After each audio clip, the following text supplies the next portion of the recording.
글로벌 비트 출발합니다. 간밤 미증시 빅테크 기업들에 대한 매도세가 이어지면서 S&P 500 지수와 나스닥 지수가 반등하는 데는 좀 실패하는 모습을 보여줬습니다. 러셀 2000 지수는 오름세로 마무리를 했는데 순환매가 지속되는 장세 속에서 빅테크가 언제 반가운 반등을 보여줄지 조금 더 기다려야 하나 약간 초조해지는 마음이 드는 간밤의 뉴욕 증시였습니다. 체린 앵커와 함께 먼저 짚어보시죠. 네, 개장 전에 발표됐던 GDP가 예상을 훌쩍 뛰어넘었습니다. 그러면서 시장을 조금 달래주는 분위기, 어제 나왔던 빅테크에 대한 강력한 셀로프는 하루살이에 일단 그쳤습니다. 3대 지수 종가부터 바로 확인해 보시죠. 지수는 혼조로 마감을 했습니다. 어제 같은 기술주 급락은 아니었어도 혜은 앵커가 짚어준 대로 몇몇 기술주들이 좀 큰 폭으로 빠지게 됐습니다. 그러면서 자금이 시장의 다른 곳으로 이동하는 로테이션이 지속이 됐고요. 따라서 다우 vs 나스닥 S&P 500 지수 이렇게 차별화된 시장이 오늘도 나타났습니다.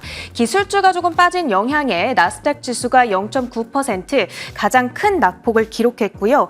이 러셀 2000 지수의 흐름도 확인해 보도록 하겠습니다. 간밤에도 1%대의 상승 흐름을 이어가면서 2222포인트 선을 회복해 줬는데요. 중소형주의 퍼포먼스를 통해서 지금 시장에서는 섹터 순환매가 돌고 있다라는 점을 확인할 수가 있습니다. 다만 오늘 BTIG에서는 이런 얘기를 했습니다. 러셀 2000 지수가 나스닥 100 지수를 아웃퍼폼한 정도, 이 퍼센테지의 차이가 18%에 달했다고 합니다. 이는 2001년 이래 23년 만에 최고 수준으로 간극이 벌어진 거라고 하는데요. 따라서 중소형주들 단기적으로는 약간의 조정, 하락이 있을 수 있겠다. 이런 커멘트 유의를 해보시면 좋겠습니다. 오늘 나왔던 미국의 GDP 성장률 예상치보다 훨씬 좋게 나왔습니다. 보통은 이 GDP 수치가 증시 자체에 미치는 영향은 그렇게 크지는 않습니다. 수개월 동안 이미 나왔던 증시에 반영됐던 경제 지표이기 때문인데요. 그런데 오늘의 경우에는 조금 특별했습니다. 그동안 시장에서는 연준이 경기 침체를 피하고자 어쩔 수 없이 조금은 수동적으로 리액티브한 금리 인하를 하면 어떡하지? 라는 우려가 있었는데 오늘 나온 GDP가 미국의 경기가 매우 견실하구나 라는 사실을 증명해줬죠. 그러다 보니까 연준이 경기는 아주 건실한 상태에서 물가가 충분히 잡혔기 때문에 프로액티브하게 능동적으로 금리를 내릴 수 있을 것이다 라는 기대감이 좀 살아나게 됐습니다. 이 점이 오늘 시장을 조금 진정시켜주는데 한 몫을 했다라는 풀이가 나오고 있고요. 이것이 국채 시장에도 반영이 됐습니다. GDP 발표 직후에는 사실 10년물 금리가 6bp가량 급락하는 움직임이 나타나기도 했었는데요. 이후에는 연준이 과격한 50bp의 침체성 인하를 하지 않아도 되겠구나 라는 해석이 반영되면서 낙폭을 점점 줄여나가는 모습, 현재는 3bp 정도의 하락세만을 나타내고 있는 부분 체크가 가능합니다. 히트맵을 열어서 전반적인 섹터와 종목별 분위기 확인해 보겠습니다. 섹터 로테이션이 지속된 가운데 일부 빅테크주들에 대한 하락세는 계속됐습니다. 특히 마이크로소프트 그리고 알파벳이 장 막판까지 약간 낙폭을 벌리면서 2%대의 하락세를 나타냈고요. 반도체 섹터 내에서는 엔비디아가 1.7% 그리고 AMD와 퀄컴이 각각 4%대, 3%대 빠지면서 비교적 큰 폭의 조정을 받아갔습니다. 그런가 하면 테슬라 전일 12% 급락 이후에 오늘은 일부 회복에 나서줬습니다. 2% 가까운 상승으로 거래를 마쳤는데요. 다만 어제 $30나 주가가 좀 하락을 했었기 때문에 그 급락분에 비하면 조금 아쉬운 회복이긴 합니다. $4.26 오늘 회복하면서 $220 선을 간신히 탈환한 채 거래를 마쳤습니다. 알파벳도 확인해 볼 텐데요. 실적 실망에 대한 여파가 이어지는 가운데 간밤에 투심을 조금 반락시킬 만한 이슈가 있었습니다. 오픈 AI가 검색 엔진을 발표한다라는 보도가 있었죠. 외신 파트에서 잠시 후 자세한 내용을 정리해 드릴 텐데 그 주가 영향성을 좀 풀이 풀이해드리자면 오픈 AI의 검색 엔진이 구글에는 위협이 될 거다, 이런 이야기가 지금 나오고 있습니다. 구글이 검색 엔진에서 90%의 시장 점유율을 차지하고 있는데 이 점유율을 조금 빼앗기지 않을 것인가 라는 우려가 주가의 발목을 잡은 것으로 보이고요. 그러면서 알파벳의 주가는 3%의 하락세를 간밤에 그렸습니다. 오늘 헬스케어 섹터도 흐름을 좀 점검해 볼 텐데요. 주가 희비가 뚜렷하게 엇갈리는 하루였습니다. 일라이릴리의 주가가 4.5% 급락세를 나타냈는데요. 다음 이 외신 하나를 열어보시면 일라이릴리의 연중 주가 차트를 보시면 최근 들어서 주가가 좀 크게 빠진 모습을 볼 수 있습니다. 8거래일 동안의 급락분이 1,200억 달러에 달한다고 하는데요. 우리 돈으로 하면은 160조 원에 달하는 시가총액이 증발을 하게 됐습니다. 이유는 이 제목에서 보시다시피 몇몇 비만 치료제를 개발하고 있는 라이벌들이 등장했기 때문이다라고 하는데, 지난 한 주간 바이킹 테라퓨틱스 그리고 로슈가 비만약과 관련한 업데이트들을 제시를 했습니다. 그러면서 노보노디스크 그리고 일라이릴리가 독식하던 이 듀오폴리 체제가 종료되지 않겠냐라는 우려가 나타나고 있고요. 특히 바이킹 테라퓨틱스의 경우에는 주사형 비만약에 대한 임상 3상 예상보다 빠르게 돌입할 것이다 라는 보도가 간밤에 전해지기도 했습니다. 그러면서 주가가 28%의 급등세를 나타냈다는 점 체크를 해드립니다. 다시 히트맵으로 돌아가서 이번에는 반면에 주가가 상승했던 에브비 이슈도 체크를 해볼 텐데요. 주가는 3.4%의 오름세를 나타냈습니다. 이 에브비의 블록버스터급 면역 치료제였죠.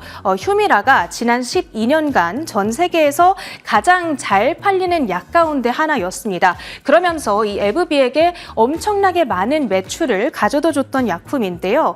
하지만 특허가 만료가 되면서 여러 경쟁사들이 제2의 휴미라를 내놓게 됐고, 그러면서 매출이 크게 급감하고 있는 상황입니다. 실제로 지난 분기 휴미라에 대한 매출이 전년 대비 31% 급감한 것으로 나타났는데, 그럼에도 불구하고 주가가 이렇게 간밤 급등할 수 있었던 것은 새롭게 내놨던 신약들이 그 매출 감소분을 메워줬다라는 실적 결과가 있었기 때문입니다. 그 약들의 명칭은 스카이리치 그리고 린버크인데요. 이 두 개의 합산 매출액이 41억 달러, 휴미라의 감소분을 채우고도 남는 수준이었기 때문에 투심을 살려주는 데에 기여를 했다, 평가를 해볼 수가 있겠습니다.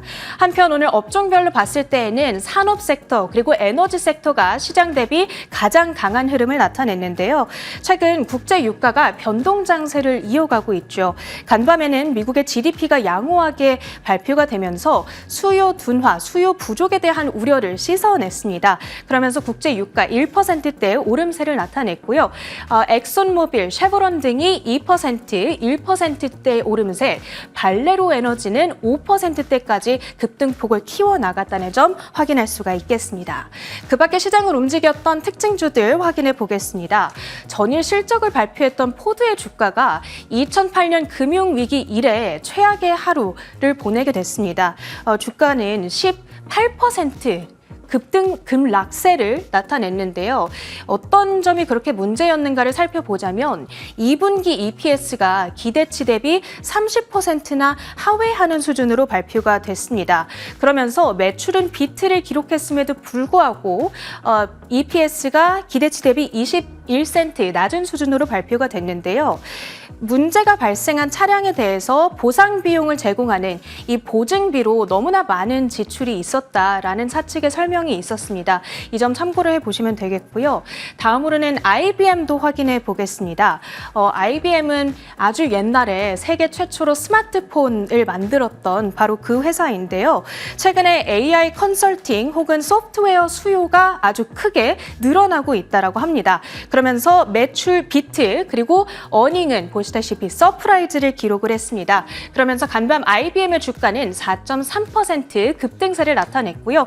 IT 섹터 전반의 분위기를 좀 살려주는 역할을 해줬습니다. 다음으로는 아메리칸 항공도 보겠습니다. 2분기 EPS가 비트를 기록했고 매출은 미스를 냈습니다. 사실 연간 가이던스까지 하향 조정했다 보니까 실망 요인들이 상당히 많은 실적 결과였다, 이렇게 이렇게 생각을 해볼 수가 있었는데 간밤에 또 하나 실적 발표를 했던 항공주가 있습니다. 사우스웨스트 항공이 호실적을 기록을 했습니다. 6%나 급등을 했는데 그러면서 투심이 다 함께 좀 살아나는 분위기가 연출됐다라고 풀이를 해볼 수가 있겠습니다. 사우스웨스트 항공은 EPS가 58센트로 발표가 되면서 어닝 서프라이즈 경신에 성공을 했고요. 주가는 5.5%의 급등세였습니다. 마지막으로는 암호화폐 관련주들도 체크를 해볼 텐데요. 현물 ETF가 승인되고 출시된 이후에 이더리움의 가격이 8% 급락세를 나타내고 있습니다.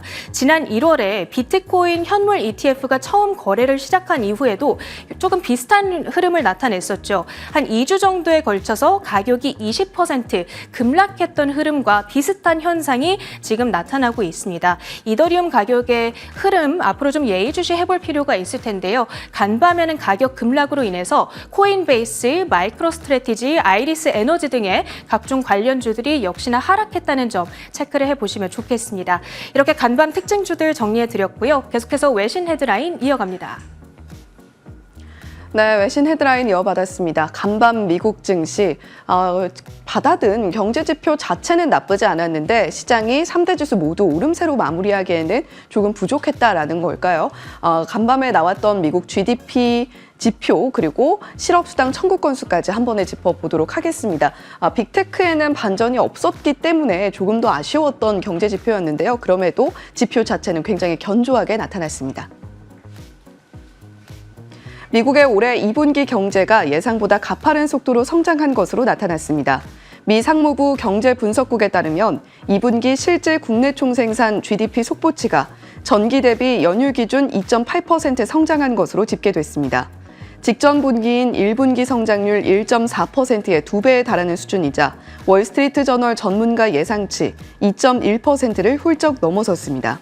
인플레이션은 2%대로 둔화돼 너무 뜨겁지도 차갑지도 않은 이상적인 경제 상황을 의미하는 골디락스에 대한 기대감은 높아졌습니다.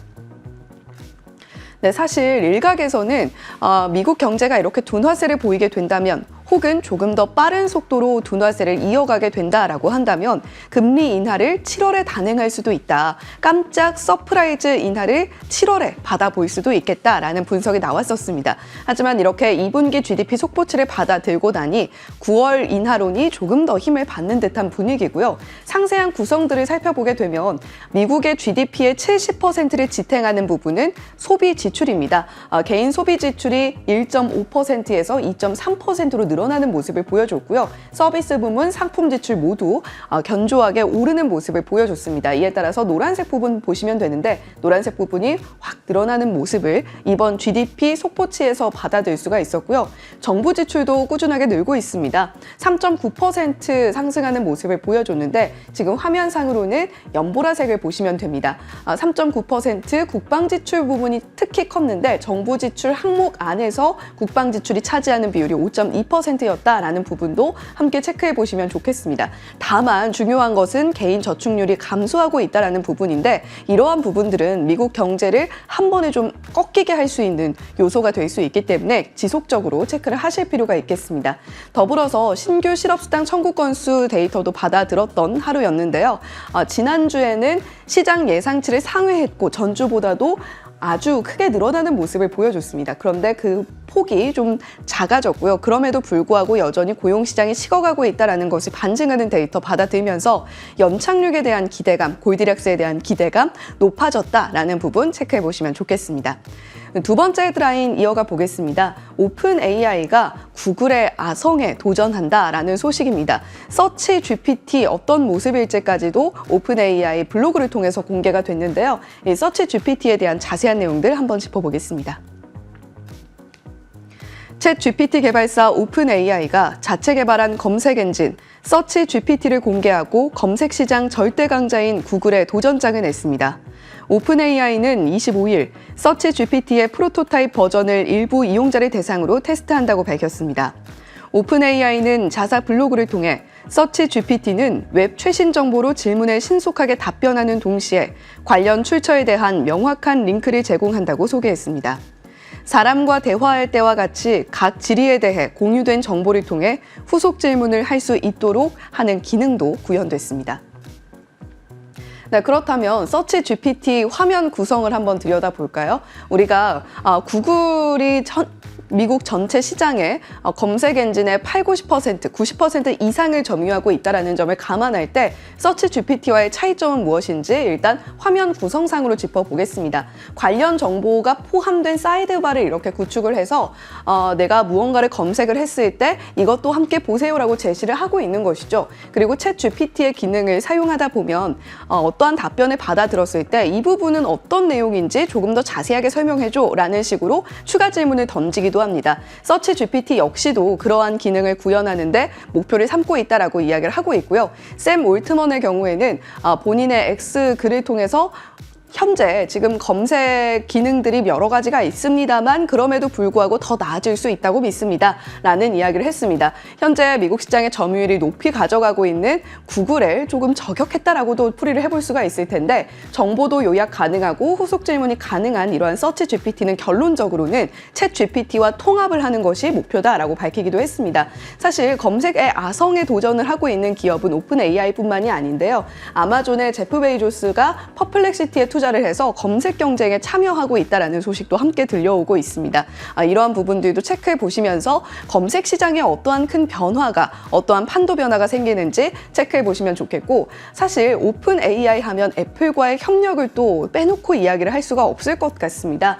애플과 오픈 AI의 협업 이야기가 이미 시장에 공론화가 되어 있는 상황이기 때문에 아이폰 판매에는 얼마나 영향을 줄 수 있을까 또 한 번 모멘텀이 될 수 있지는 않을까 기대를 해볼 수 있는 포인트일 텐데요.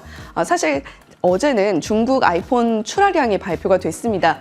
2분기 아이폰 출하량을 들여다보니까 4% 감소하면서 중국 내 점유율이 6위로 내려앉았다라는 소식이 들려오고 있는데요. 사실 데이터 자체는 좋지 않습니다. 블룸버그가 4월에서 5월에 40% 이상 증가하는 아이폰 출하량을 보여줬기 때문에 이번 데이터를 발표한 카날리스 통계와는 좀 다를 수 있다라고 경고를 한 바가 있으니까 그 부분까지 함께 체크해 보시면서 오픈 AI의 서치 GPT가 애플의 아이폰에도 새로운 모멘텀을 제공할 수 있을지 지켜보시면 좋겠습니다. 세 번째 헤드라인으로 이어가 보죠. 바이킹 테라퓨틱스, 최근에 우리 시장에서도 비만 치료제 관련한 종목들이 상당히 뜨거웠는데 미국 시장도 비만 치료제에 상당히 열을 올리고 있는 듯한 분위기입니다. 그중에서도 신성으로 떠오르고 있는 기업이 아닐까 싶은데요. 이 바이킹 테라퓨틱스로 인해서 릴리와 노보노디스크가 장악하고 있던 비만 치료제 시장에 거대한 판도 변화가 생기는 것이 아닌가라는 지적이 나오고 있습니다. 함께 들여다보시죠. 미국 제약사 바이킹 테라퓨틱스가 현지 시간 24일 미국 식품의약국과 비만 및 대사 이상 관련 지방간염 메쉬 치료제 후보 물질인 VK2735에 대한 임상 3상 진행을 논의 중이라고 밝혔습니다. 또 늦어도 올해 안으로 현재 진행 중인 임상 2상을 종료할 예정이라고 덧붙였습니다. 바이킹은 지난 2월 VK2735가 임상 2상에서 투여 13주차의 참가자 체중을 14.7% 감량했다는 연구 결과를 발표한 바 있습니다. 바이킹은 VK2735에 대한 경구용 제형 개발도 이어나갈 계획입니다. 지난 3월 공개했던 VK2735 경구 제형 임상 1상 결과를 바탕으로 올해 하반기 임상 2상을 진행할 예정입니다. 네, 바이킹 테라퓨틱스 임상 1상 데이터로 일라이 릴리 노보노디스크를 깜짝 놀라게 하게 했던 게 그렇게 머지않은 시기였는데 임상 2상을 조기 종료하고 임상 3상에 빠르게 돌입한다라는 소식이 긍정적으로 작용을 한 것으로 풀이가 됩니다. 미국의 비만 치료제 시장의 성장 전망을 바라보고 있는 데이터를 살펴보시면요. 현재 2024년도 비만 치료제 이슈가 굉장히 뜨거움에도 불구하고 앞으로 기하급수적으로 성장할 수 있을 것이다 라는 전망이 시장에 상당히 지배적입니다. 다음 장 이어서 살펴보시면 바이킹 테라퓨틱스의 간밤 주가 흐름도 정말 놀라웠는데요. 28.31% 오름세를 보여줬고 시간 외에서도 아주 큰 폭은 아닙니다만 추가적으로 상승이 나와줬습니다. 화면상에 노란 점으로 나타나고 있는 것이 바이킹 테라퓨틱스에 대한 IB 기업이들의 의견 또는 목표가에 대한 이야기가 나온 부분인데요. 특히 레이몬드 제임스에서 목표가를 116달러에서 118달러로 올려 잡았습니다. 현재 주가 수준이 60달러대에 머물고 있다는 점을 감안을 한다면 상당히 높은 상방이 열려 있다는 것인데 그보다도 2달러를 더 높여 잡았다라는 것이죠. 일라이릴리는 반면에 4.5% 하락하는 흐름을 나타냈는데 특히 일라이릴리와 노보노디스크가 현재 양분하고 있는 시장의 비만 치료제의 주요 복용 방법, 그러니까 SC, 피하 주사 제형인데 이러한 부분들을 넘어서서 바이킹 테라퓨틱스의 경우에는 피하 주사뿐만이 아니라 경구용, 먹는 치료제까지도 진출을 한다라는 소식이 있기 때문에 앞으로 비만 치료제 전반적인 시장의 판도에도 영향을 미칠 수 있을 것으로 풀이되니까요. 지속적으로 체크해 보시면 좋겠습니다. 자, 마지막으로 유가와 금값, 비트코인 함께 들여다보시죠. 예상보다 견조했던 미국의 경제 데이터에 힘을 입어서 유가가 추가적으로 상승이 나와줬습니다. 78.2달러 선까지 올라와 있는 모습이고요. 이더리움 ETF 거래에도 불구하고 지속적으로 매물이 나오고 있습니다. 3,000달러 선 초반까지 다시 내려와 있다는 부분도 체크해 보시면서 금가격, 은가격, 구리 가격까지 지켜보시면 좋겠습니다. 지금까지 글로벌 비트 전해드렸습니다.